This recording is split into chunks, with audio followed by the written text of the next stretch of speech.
السلام علیکم ورحمۃ اللہ وبرکاتہ۔ الحمد للہ نحمده ونستعینه ونستغفره ونؤمن به ونتوکل علیہ ونعوذ باللہ من شرور انفسنا ومن سیئات اعمالنا، من يهده الله فلا مضل له ومن يضلله فلا هادي له، ونشهد أن لا إله إلا الله ونشهد أن محمدا عبده ورسوله، فإن خير الحديث كتاب الله وخير الهدي هدي محمد صلى الله عليه وسلم، وشر الأمور محدثاتها وكل محدثة بدعة وكل بدعة ضلالة وكل ضلالة في النار۔ أما بعد فأعوذ بالله من الشيطان الرجيم،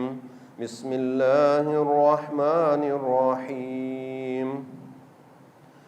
إن الذين يبايعونك إنما يبايعون الله، يد الله فوق أيديهم، فمن نكث فإنما ينكث على نفسه، ومن أوفى بما عهد عليه الله فسيؤتيه أجرا عظيما۔ صدق الله العلي العظيم۔ لا إله إلا الله وحده لا شريك له، له الملك وله الحمد وهو على كل شيء قدير۔ اللهم صل على محمد وعلى آل محمد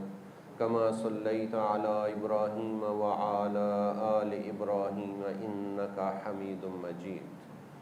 اللهم بارك على محمد وعلى آل محمد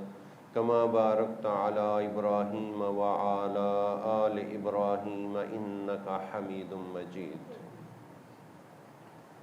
اللہ تعالی ہم سب کو تسبیحات بیان کرنے اور درود و سلام بھیجنے کی توفیق عطا فرمائے،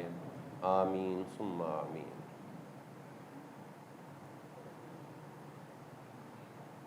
اٹھارہ ذی الحج حضرت عثمان غنی رضی اللہ تعالی عنہ کی شہادت کا دن ہے۔ تو پچھلے جمعہ بھی آپ رضی اللہ تعالیٰ عنہ کے بارے میں بات ہوئی تھی کہ آپ کے فضائل بے شمار ہیں، اور آپ نے نیکی میں بھی اپنا بڑا مقام حاصل کیا ہے، اللہ کی راہ میں خرچ کرنے میں بھی بڑا مقام حاصل کیا ہے، اور اخلاق کے اعتبار سے بھی آپ کا بہت بلند مقام ہے۔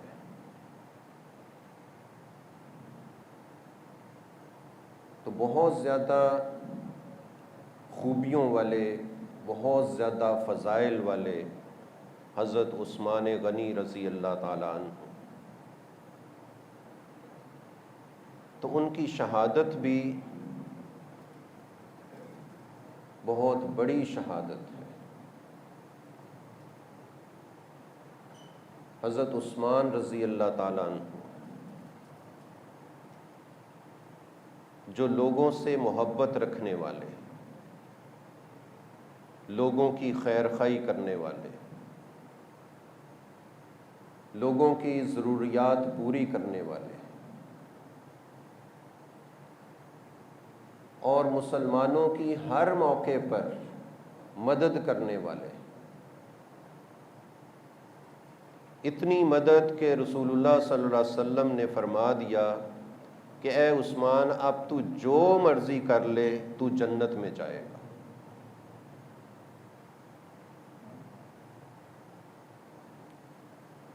لیکن جب سازشیں ہوتی ہیں تو پھر لوگ بہک جاتے ہیں اور دوسروں کے پروپیگنڈا میں آ جاتے ہیں، اور پھر خواہ مخواہ دوسروں کا ساتھ دینا شروع کر دیتے ہیں۔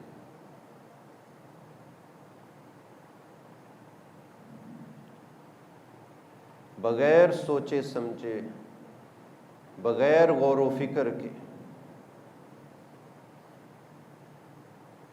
حقیقت کو جانے بغیر،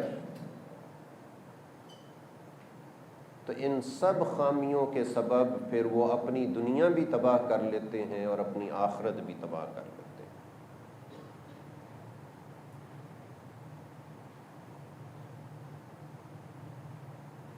تو حضرت عثمان رضی اللہ تعالیٰ عنہ، جن کی غیر موجودگی میں رسول اللہ صلی اللہ علیہ وسلم اپنے ساتھیوں سے بیعت لیتے ہیں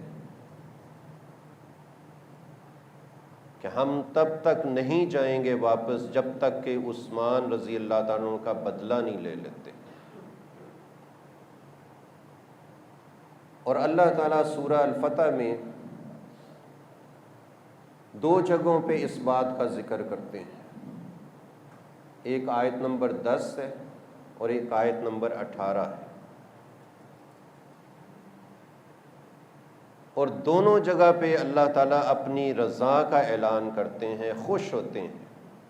کہ میں ایمان والوں سے راضی ہوں کہ انہوں نے اتحاد اور اتفاق کا ایک بہترین مظاہرہ کیا ہے، یکجہتی کا بہترین مظاہرہ کیا ہے، اور یہی بات اللہ تعالیٰ ایمان والوں سے چاہتے ہیں کہ وہ سارے کے سارے متفق ہوں، متحد ہوں، ان کے اندر پھوٹ نہیں ہونی چاہیے، ان کے اندر کے تفرقات اور فرقے اور گروہ بندیاں نہیں ہونی چاہیے۔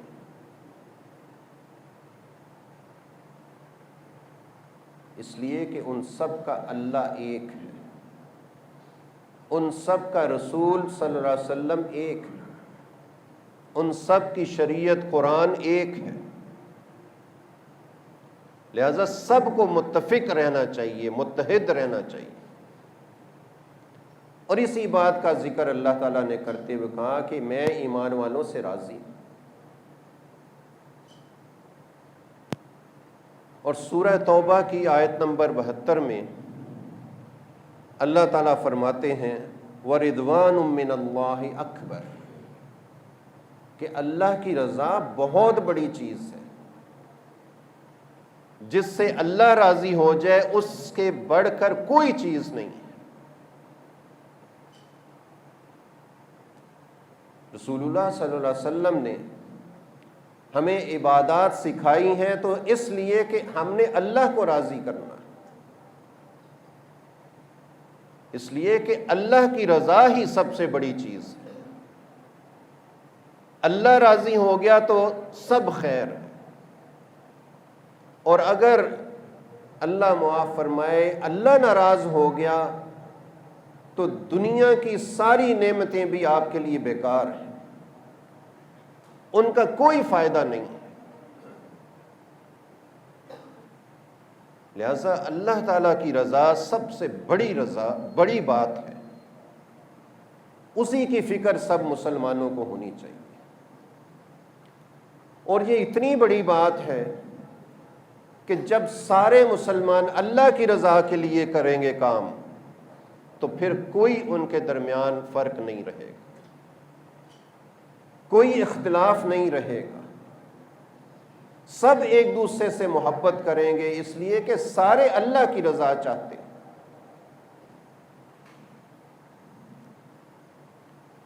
رسول کریم صلی اللہ علیہ وسلم نے بھی اس بیعت کے حوالے سے جو بیعت رضوان کہلاتی ہے اس حوالے سے فرمایا، جس کا مفہوم یہ ہے کہ جو بندہ اس بیعت میں شامل ہوا تھا جہنم کی آگ اس کو چھوئے گی نہیں۔ کتنا بڑا اعلان، کتنی بڑی خوشخبری کہ اللہ نے کہا میں ان سب سے راضی ہوں، اور رسول کریم صلی اللہ علیہ وسلم نے اس راضی ہونے کا انعام بتا دیا کہ اللہ نے تمہارے اوپر دوزخ کی آگ کو حرام کر دیا ہے۔ اور یہ بات سورہ آل عمران میں بھی اللہ تعالیٰ نے بتائی ہے، آیت نمبر 185، کہ جس میں بتایا کہ سب ذی روح نے موت کا ذائقہ لینا ہے۔ تو کامیاب کون لوگ ہوں گے؟ جو جہنم سے بچا لیے جائیں گے اور جنت میں داخل کیے جائیں گے، وہ اصل میں کامیاب۔ تو کامیاب وہی ہوں گے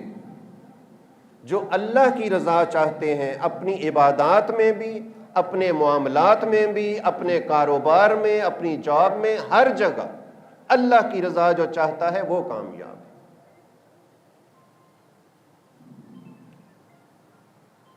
قرآن مجید میں السابقون الاولون کی بات آتی ہے، تو اس کے بارے میں صحابہ رضی اللہ عنہم نے بھی بتایا کہ اس کا مطلب کیا ہے، تابعین نے بھی اس کے بارے میں بات کی۔ تو السابقون الاولون، اس کے لیے ایک مفہوم یہ بتایا گیا کہ وہ لوگ جنہوں نے دونوں قبلوں کی طرف نماز پڑھی ہے وہ السابقون الاولون ہیں، یعنی ابتدائی زمانے کے وہ مسلمان، وہ صحابہ رضی اللہ عنہم جنہوں نے دونوں قبلوں کی طرف نماز پڑھی۔ ایک مفہوم یہ ہے کہ جو غزوہ بدر میں شامل ہوئے تھے وہ سارے کے سارے السابقون الاولون ہیں، اور ایک مفہوم کہ جو بیعت رضوان میں شامل ہوئے تھے، حضرت عثمان رضی اللہ تعالیٰ عنہ کی شہادت کی خبر جب اڑی تو اس پر جو بیعت لی گئی تھی، جو اس میں شامل ہوئے وہ السابقون الاولون۔ تو یہ سارے ہی السابقون الاولون ہیں۔ صحابہ رضی اللہ عنہم نے بڑی قربانیاں دی ہوئی ہیں۔ تو حضرت عثمان رضی اللہ تعالیٰ عنہ کی شہادت، اس کا پس منظر کیا ہے؟ کیوں آپ کی شہادت کا موقع آ گیا کہ صحابہ رضی اللہ عنہ موجود ہیں، تابعین موجود ہیں، مسلمان سارے موجود ہیں، تو مسلمانوں کے خلیفہ کی شہادت کا موقع کیسے آ گیا؟ تو اس میں کچھ باتیں میں آپ کے سامنے رکھتا ہوں، اور کچھ وہ اعتراضات بھی جو لوگ کرتے ہیں، ان میں سے بھی ایک دو بات آپ کے سامنے، تاکہ ہمیں ساری بات کا اندازہ ہو جائے کہ حالات کیا بنے تھے، اور ان کی اس لیے بھی سمجھ ہونی چاہیے کہ ہم اب جو زندگی گزار رہے ہیں، ہمیں اپنی زندگی پہ بھی نظر ڈالنے کا موقع مل جائے کہ ہمارے اندر کیا خامیاں ہیں، ہم کس کس سازش کا شکار ہیں، اور ایسے موقع پر مسلمانوں کو اپنی بقا کے لیے کیا کرنا چاہیے۔ تو پس منظر میں ایک عبداللہ بن سبا، ایک یہودی تھا جو مسلمانوں سے انتقام لینے کے لیے مسلمان ہوا، اور یہودیوں نے سازش کے طور پر اس کو جو ہے وہ کہا کہ تم مسلمان ہو جاؤ، اور پھر وہاں پہ جا کے تم نے سازش کرنی ہے۔ لہذا وہ جب مسلمان ہوا تو اس کے بعد اس نے سازشیں کرنا شروع کر دی۔ شروع میں اس کو موقع نہیں ملا، اس لیے کہ حضرت ابو بکر صدیق رضی اللہ تعالیٰ عنہ امیہ خاندان سے نہیں تھے، حضرت عمر رضی اللہ تعالیٰ عنہ امیہ خاندان سے نہیں تھے، حضرت عثمان رضی اللہ تعالیٰ عنہ امیہ خاندان سے تھے، اور قبیلہ قریش کی امیہ خاندان سے اسلام لانے سے پہلے کی دشمنیاں تھیں، اور انہوں نے یہ سازش تیار کی تھی کہ اس موقع پہ ہم نے اس دشمنی کا فائدہ اٹھانا ہے اور لوگوں کو راغب کرنا ہے کہ یہ خاندان قریش خاندان کے خلاف ہے، اور انہوں نے اسی طرح کرنا ہے۔ لہذا حضرت عثمان رضی اللہ تعالیٰ عنہ کا کوئی ایک قدم بھی ایسا ہوتا جو امیہ خاندان کے لیے ہوتا تو اس کا وہ پروپیگنڈا بہت کرتے تھے۔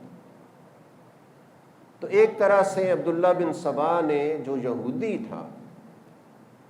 اور منافق تھا، سچا مسلمان نہیں تھا، سچا اس لیے نہیں تھا کہ جب یہ سارا واقعہ شہادت کا ہوا، اس موقع پر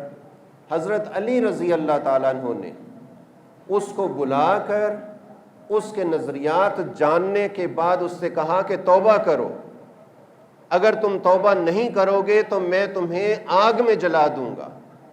اس نے توبہ نہیں کی تو حضرت علی رضی اللہ تعالیٰ عنہ نے اس کو اور اس کے ساتھیوں کو آگ میں جلا دیا۔ اتنا برا وہ شخص تھا، لیکن سازش کرنے میں وہ آگے آگے، اور اس نے بڑی تحریک چلا دی، بڑے لوگوں کو جو ہے وہ اپنا ساتھی بنا دیا۔ ایک تو یہ سازش، پھر اسی سازش کا حصہ جو لوگ بنے، اور مصر سے پھر ایک قافلہ جو ہے وہ بن کر مدینہ میں آ گیا، اور انہوں نے جو ہے نا وہ شور مچا دیا کہ ہمارے ساتھ بڑی زیادتیاں ہو رہی ہیں، کہ جو مصر کا گورنر ہے وہ ہمارے ساتھ بڑی زیادتیاں کرتا ہے، وہ اس قابل نہیں ہے، اس کو جو ہے نا وہ ختم کیا جانا چاہیے۔ حضرت عثمان رضی اللہ تعالیٰ عنہ نے حج کا موقع آیا تو سارے گورنرز کو بلا لیا، اور حج کے موقع پر سب کے ساتھ ایک باقاعدہ میٹنگ کی، اور میٹنگ کر کے پھر مشورے کیے کہ کیا کیا ہونا چاہیے۔ سب نے مشورے دیے کہ ایسے موقع پر یہ کر لیں، یہ کر لیں، یہ کر لیں۔ وہ فیصلہ یہ ہوا کہ مصر کا جو گورنر ہے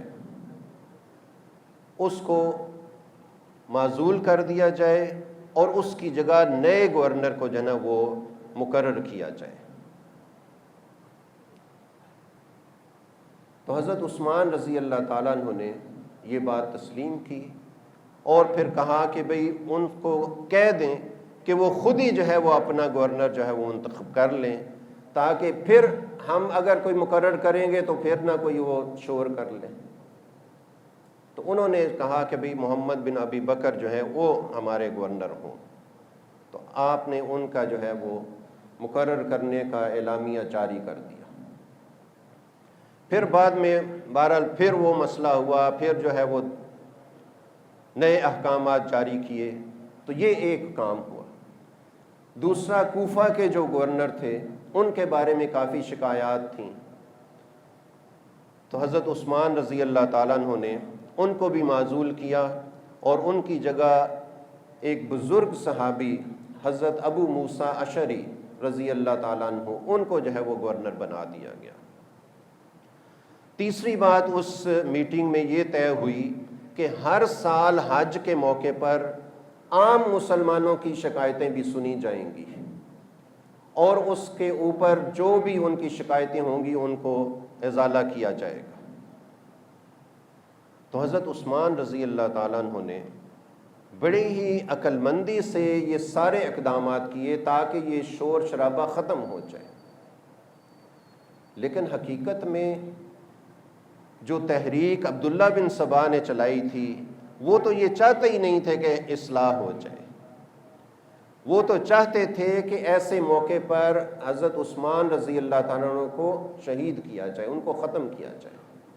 تاکہ مزید حالات بگڑیں اور یہ مسلمانوں کی جو حکومت وسیع ہوتی جا رہی ہے اس کا شرازہ بکھر جائے۔ وہ اصل میں یہ چاہتے تھے کہ یہ حکومت ہی بالکل ختم ہو جائے۔ لہذا انہوں نے پہلے تو واپسی کا اعلان کر دیا کہ ہم جا رہے ہیں، لیکن بعد میں ایک خط کا بہانہ بنا کر واپس آ گئے، اور خط کا بہانہ یہ بنایا کہ ہم نے راستے میں ایک سفیر کو پکڑا ہے جس کے پاس یہ خط تھا کہ یہ مصر کا جو قافلہ واپس جائے گا تو ان سب کو وہاں پہ قتل کر دیا جائے۔ اپنے طور پر ہی انہوں نے یہ ساری کہانی بنائی۔ اور انہوں نے اس بات کا شور کر دیا کہ اب ہم نے انتقام لینا ہے، ہمارے خلاف اتنا بڑا اعلان کیا گیا ہے تو اب ہم نہیں رکیں گے۔ تو ایسے موقع پر حضرت عثمان رضی اللہ تعالیٰ عنہ نے اپنے گھر کی چھت پہ کھڑے ہو کر ایک خطبہ دیا اور لوگوں کو بتایا، حقیقت حال سے آگاہ کیا، اور کہا کہ دیکھو جو تم اعتراضات کرتے ہو کہ میں نے اپنے رشتہ داروں کو زیادہ نوازا ہے، میں ان کو زیادہ مال و دولت دیتا ہوں، ان کو زیادہ انعامات دیتا ہوں، تو سن لو میں رسول کریم صلی اللہ علیہ وسلم کی موجودگی میں بھی اس علاقے کا سب سے بڑا مالدار انسان تھا، مال و دولت کی میرے پاس کوئی کمی نہیں تھی، اور میں اپنے مال سے عام مسلمانوں کی بھی بڑی خدمت کرتا تھا اور اپنے رشتہ داروں کی بھی بہت زیادہ خدمت کرتا تھا، اپنے مال سے کرتا تھا۔ پھر اس کے بعد حضرت ابوبکر صدیق رضی اللہ عنہ کا دور آیا تو اس میں بھی میں اپنے مال سے خدمت کرتا رہا۔ پھر حضرت عمر رضی اللہ عنہ کا دور آیا تو اس میں بھی میں اپنے مال سے خدمت کرتا رہا، اور اب بھی میں اپنے مال سے ان کی خدمت کرتا ہوں۔ میں رشتہ داروں کے حقوق سمجھتا ہوں اور اس کی بنیاد پر ان کے حق ادا کرنے کی کوشش کرتا ہوں۔ میں بیت المال سے ایک پائی بھی لینے کے حق میں نہیں ہوں، میں اس کو اپنے لیے بھی اور اپنے رشتہ داروں کے لیے بھی حرام سمجھتا ہوں۔ یہ ساری بات کلیئر کر دی، اور پھر یہ بات بھی واضح کر دی کہ اب میں نے اپنا سب کچھ ہے وہ اسلام کے لیے لٹا دیا ہے، میرے پاس اس خطے کے سب سے زیادہ اونٹ اور سب سے زیادہ بکریاں تھیں، میرے مقابلے میں کسی کے پاس اتنے اونٹ اور اتنی بکریاں نہیں تھیں، اور آج یہ صورت ہے کہ میرے پاس ایک بھی اونٹ نہیں ہے، میں نے سب جو ہے وہ قربان کر دیے، صرف 2 اونٹ میں نے رکھے ہیں، وہ میں نے حج کے لیے رکھے ہیں کہ حج میں نے ان کے اوپر کرنا ہے، اس کے علاوہ کچھ نہیں۔ پھر حضرت عثمان رضی اللہ تعالیٰ نے اس اعتراض کا بھی جواب دیا کہ میں نے اپنے رشتہ داروں کو زیادہ جو ہے حکومت میں ڈال دیا ہے۔ تو حضرت عثمان رضی اللہ تعالیٰ نے کہا کہ ایسا بھی نہیں ہے، ہاں اگر کسی کے اندر قابلیت ہے، وہ ایسا شخص ہے جو لوگوں کی خدمت کر سکتا ہے، تو اس کو میں اپوائنٹ کرتا ہوں، تو اس کا یہ مطلب نہیں کہ میں صرف اپنا رشتہ دار سمجھ کے کرتا ہوں۔ اور پھر یہ بات واضح کر دی، وقت اتنا نہیں ہے تفصیلات کا، فگر بتا دیتا ہوں کہ بتایا کہ اسلامی حکومت کے 42 حکمران ہیں، اور ان میں صرف 6 حکمران ایسے ہیں جو بنو امیہ سے۔ اس سے اندازہ کر لو کہ میں اپنے خاندان کے کتنے گورنر اور کتنے حکمران لگا رہا۔ تو مختصر یہ کہ آپ نے سب کے اعتراضات کا اس وقت جواب بھی دے دیا، پھر بھی ان کے دل ٹھنڈے نہیں ہوئے، کیونکہ ان کا مقصد ہی یہ تھا کہ فتنہ اور فساد پھیلانا ہے۔ لہٰذا انہوں نے حضرت عثمان رضی اللہ عنہ کے گھر کا محاصرہ کیا۔ محاصرہ کرنے کے بعد صحابہ نے بہت ان کو سمجھایا کہ یہ کام نہ کرو، یہ کام ٹھیک نہیں ہے جو تم کرنا چاہتے ہو۔ حضرت علی رضی اللہ تعالیٰ عنہ نے اپنے دونوں بیٹوں کو، حضرت حسین رضی اللہ تعالیٰ عنہ اور حضرت حسن رضی اللہ تعالیٰ عنہ اور حضرت ابن زبیر رضی اللہ تعالیٰ عنہ کو کہا کہ آپ نے دروازے پر پہرا دینا ہے کہ کوئی اندر نہ چاہے۔ وہ پہرا دیتے رہے، لیکن